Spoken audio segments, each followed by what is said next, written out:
Giselek reclined in his cherished chair and felt something pop before sitting upright. He favored this spot in the bar. From here, he could observe the diverse races coming and going, some even seeking his counsel. He was a veteran spacer with extensive knowledge of this sector.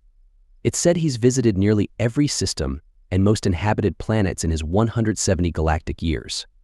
The youth often sought tales of his adventures. However, he had grown weary of traveling and had settled on this station orbiting the planet Miasma, so he was only mildly surprised when a tall, reptilian-like alien approached him. The creature looked familiar, but he couldn't quite identify the race. Standing at least 5 meters tall, with 4 muscular arms, a bipedal stance, and a torso covered in tough, leather-like plates. Its head was triangular, with a blunt face featuring 6 eyes, a pair of nostrils, and a wide mouth filled with sharp teeth, including 8 prominent fangs, 4 on top and 4 on the bottom. It wore only boots, pants, and a utility harness. "Are you Giselek of the Thero?" the alien asked bluntly. Giselek looked up at the towering being before responding, "I am." "And who do I have the pleasure of speaking with?" "I am Bahazim of the Kudrakes," came the reply. Ah, yes, the Kudrakes, Giselek recalled, his mind searching for what he knew about them. No wonder he didn't recognize them. They were rarely seen without their body armor and helmets. They were a warlike race from near the rim, having appeared in this sector 20 years ago by raiding the outer worlds. 5 years later, they established a foothold at the expense of the Fatiri. Without invitation, the Kudrakes sat down next to Giselek. "I understand you know many things about this sector," Bahazim stated. Blunt and to the point, Giselek thought to himself before answering, "Yes, I am well-traveled." "Good, you will come with me," Bahazim added. Taken aback, Giselek replied, "Why in the hell would I do that?" "To meet my superiors. You will be well compensated," Bahazim said. Getting paid does change things, Giselek thought. "And how far would I have to go?" he asked. "Compartment 10, level 1," Bahazim promptly replied. "So they are at the station and in one of the first-class quarters." Interesting, Giselek thought before replying, "Lead on." It took about 10 minutes to reach the compartment, and when the door opened, Giselek was slightly surprised to see just how many Kudrakes were inside. There were maybe 11 of them, but after studying them for a moment, he concluded 6 were guards. Unlike Bahazim, they wore a variety of garments that concealed their bodies. It suddenly occurred to Giselek that since they were rarely seen without their helmets and body armor, they were essentially in disguise and able to move about freely with no one the wiser.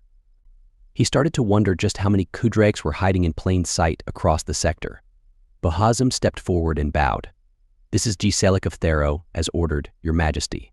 Bahazim stepped aside so the others could see Giselek. Finding out he was meeting royalty caught him off guard, but he managed to recover. He gave a bow and spoke, "Your Majesty." Then added, "I apologize, but I do not know who is who." A richly dressed Kudrake stepped forward. "I am Inubasa, Vestes to Empress Shiptu, second wife of Emperor Anunnaki IV," he said, while making a sweeping gesture to the Empress. Giselek turned and bowed to the Empress. "My apologies, Your Majesty, for not knowing who you were." The Empress just gave a regal nod of her head. To be honest, Giselek couldn't tell the difference between male and female Kudrakes, or were they all female? He wondered. Another Kudrake stepped forward, Grand Stratego Ainshag Kush Ana. The Grand Stratego stepped forward and pushed a button on the console. A map of the sector appeared with political boundaries marked on it. "We are embarking on a new campaign and need information about races that might be involved. What their military capabilities are, who their allies are, and which are their most important worlds," he said. Giselek was shocked at the question and without thinking uttered, "I can't do that. Help you kill an untold number of sentients." Empress Shipsu nodded to Inubasa, who then stepped forward. "The Empress understands your reluctance and offers a compensation of 2 million galactic credits." Giselek almost fell over from shock. He could almost buy his own station with that much, not a big one, but still. After wrestling with his conscience, he agreed to the proposal. The Empress nodded in satisfaction. Grand Stratego Ainshag Kush Ana pointed to an area on the map. "We plan to attack these Hamons and absorb their territory into our empire. We've heard rumors they do not maintain a large fleet and are afraid of war, that they'll negotiate a way out of it." Giselek stared at them in horror. "You mean to attack the humans?" he asked, taking care to pronounce it correctly for them. "Yes, in 2 standard months," the Grand Stratego informed him. After regaining his composure, Geselek said, "No one in their right mind attacks the humans." Grand Stratego in Shag Kush Ana laughed. "Why is that? They barely have a dozen systems, we have thousands. What kind of threat could a race afraid to fight be to us?" asked the Takarzians. Geselek muttered to himself, not intending for the Kudreks to hear. But their hearing was better than he knew. Who are these Takarzians? How can we contact them? By summoning their ghosts, Geselek thought to himself. You can't. They are extinct in this sector, and there are only rumors of small drifter fleets of survivors, never staying in one place too long, and these humans are responsible. So they beat some minor power, probably only a few planets, and we're supposed to be afraid of them? Grand Stratego in Shag Kush Ana scoffed. Over 80 galactic years ago, the Takarzians once controlled most of this sector, Geselek explained, using his finger to indicate where it was. 138 systems, 600 habitable planets and moons, hundreds more with vast resources to be harvested. Including the dead rock we currently orbit, Geselek finished. For a moment, Geselek thought he saw doubt on some of their faces, but not being familiar with them, he wasn't sure. Grand Stratego in Shag Kush Ana was not one of them. We are the Kudrakes and fear no one, especially a race afraid of war, even if they won 1 decade ago. Go on with your explanation as to why we shouldn't attack them, the Empress said. All of the Kudrakes seemed shocked that she spoke. Your Majesty, this alien is not worthy to hear you speak, Inubasa exclaimed. Grand Stratego in Shag Kush Ana also spoke out. Your Majesty, forgive me, but as second Empress, you are only here in a ceremonial role. With a glare, the Empress addressed them both. That is usually so, but I feel this is important enough for the Emperor to hear all of it and not just selected tidbits. Would you like me to contact my husband, the Emperor, and see how he responds to my break in ceremony? Especially after I tell him how you are ignoring the Theron's warning? I like this one, Geselek thought to himself. Both of the Kudraks acquiesced to the Empress. Looking back towards Geselek, please continue, she ordered. Yes, Your Majesty, Geselek bowed and replied. The humans are not afraid of war because of what an enemy may do. Humans are afraid of what it can make them become, Geselek started. I had a human friend long ago who once explained it to me. Like you, the Takarzians saw them as easy pickings, Geselek explained. The humans were new to the galactic community and had just started to expand out of their home system. And when the Takarzians found out just how much time passed between the humans' first steps into space and how it took almost 2 centuries to leave their home system, they assumed they weren't very smart either. I found out from my friend later that it took them so long to leave their cradle because they had been warring amongst themselves almost the entire time, Geselek stressed. The Empress spoke up again, so they were fighting a civil war that whole time? No, Your Majesty. They were never a single government in the first place. They only formed that after finding out that other races existed. A damaged ship inadvertently fell out of FTL in their system. The crew was dead, so the only source of information was the ship. So they examined the ship and reverse-engineered what they found, mixed with their technology, Geselek added. It had long been a dream of the humans to find life outside their world, so they were ecstatic to meet other races. They explored, they traded, they shared knowledge freely. So they were caught off guard when a Takarzian fleet entered their home system and attacked them without warning. The humans suffered enormous casualties at first, but weren't helpless, Geselek said. They'd fought wars amongst themselves for almost their entire existence and were very good at it. But they were comparatively novices at deep space combat. It took them months to drive the invaders out, and the cost was high. For both sides, Geselek paused. I've heard rumors that Takarzian survivors were traumatized by their later engagements with the humans, especially the ground forces. As a departing act of defiance, the Takarzian launched a missile containing a biological weapon at Earth, the human cradle world. My human friend told me it caused an ecological disaster on their planet. Vast swaths of their planet became sterile. The biological agents were less effective against humans than the Takarzian hoped.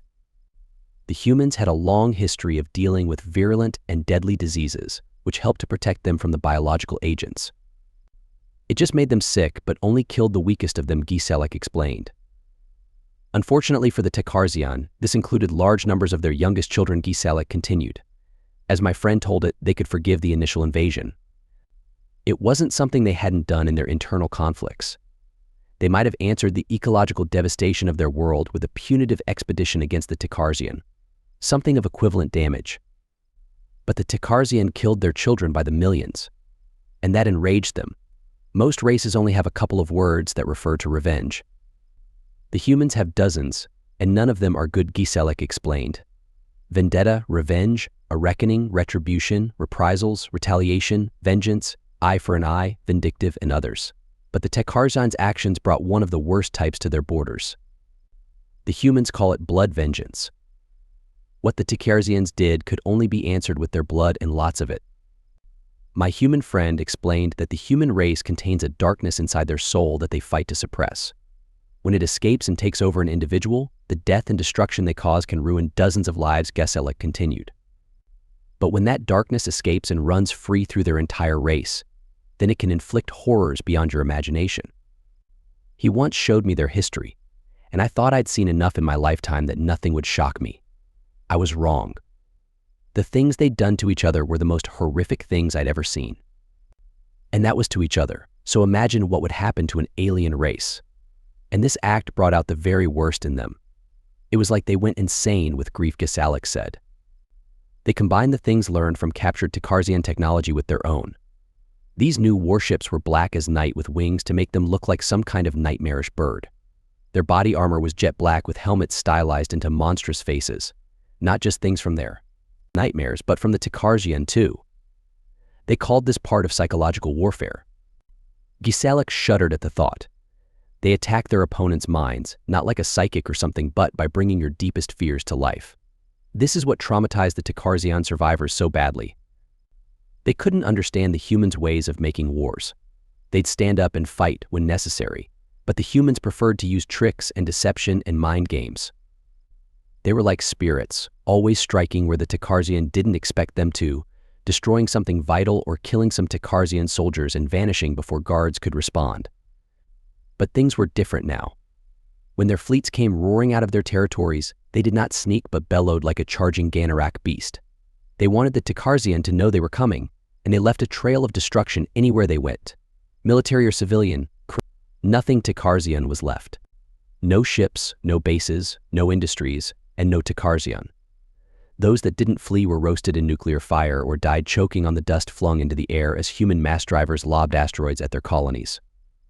Even abandoned facilities and colonies were obliterated like they didn't even want a memory of the Tikarzian. They didn't even bother garrisoning the worlds they took intact. They wrecked everything Tikarzian and left. This tactic also made it hard for the Tikarzian to determine where the humans would strike next, and left them running around to places still smoldering from the humans' attacks, but no humans were there. But there were times when the humans stayed and ambushed the Tikarzian ships that arrived. Their wreckage orbited a dead world. The humans left the Tikarzian homeworld for last, and after 5 years of war, they were ready for the end and surrounded the planet, Giselek finished. What happened to the Tikarzian homeworld? The Empress asked. Giselek pointed out a window before saying, "Look for yourself. We are in orbit above it." The humans renamed it after the war was over. Once the war was finished and their children were avenged, they stepped back from their insanity and took stock of what they had done.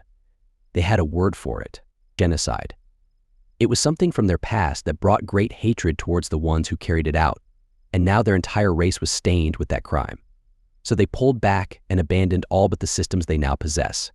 But before they withdrew, they renamed the Tikarzian homeworld Miasma and requested it be used by everyone else as a reminder, Giselek said. No one was eager to draw the humans' ire, so they agreed. A reminder of what? Of what they would do to anyone else that attacked them. One of the Kudrakes, whose name Giselek didn't know, asked.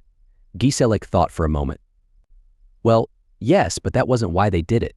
The term miasma was from one of their earliest myths, a term for a type of guilt that runs so deep that it permanently stains all of their race, their blood.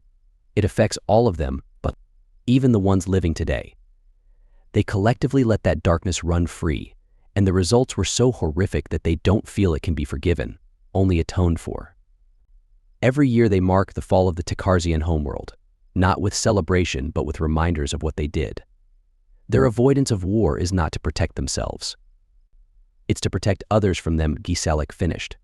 He could tell that only the Empress truly got his point. The rest of them didn't seem convinced, and Grand Stratego and Shag Kush Anna still thought their military was too superior to lose. Giselek sat in his favorite chair, enjoying just being among others. It was 3 years ago, this week, that he tried to convince the Kudreks that attacking the humans was a bad idea, and that killing their kids was a worse idea, and now they are losing the war badly. Of the 138 systems they started with, they have less than 21 left. But not all of those systems fell to the humans. 57 of them broke away to form their own empire and allied with the humans. They are led by a very smart empress who not only listened to my advice but took it a step further. When her foolish husband allowed Grand Stratego in Shagkush Anna to attack the humans, after the Grand Stratego tried to intimidate the humans by glassing several civilian colonies, she sent a message to the humans. She offered a solution allowing them to get revenge but avoid making the same mistake as before. She would break away from the empire with as many systems as possible and ally with the humans. Kudrek civilians could flee to her new empire for safety.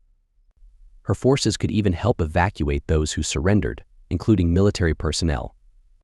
Meanwhile, the humans could wreck her former husband's empire as they liked. She also told them she would be handing over any of the officers responsible for glassing the human colonies,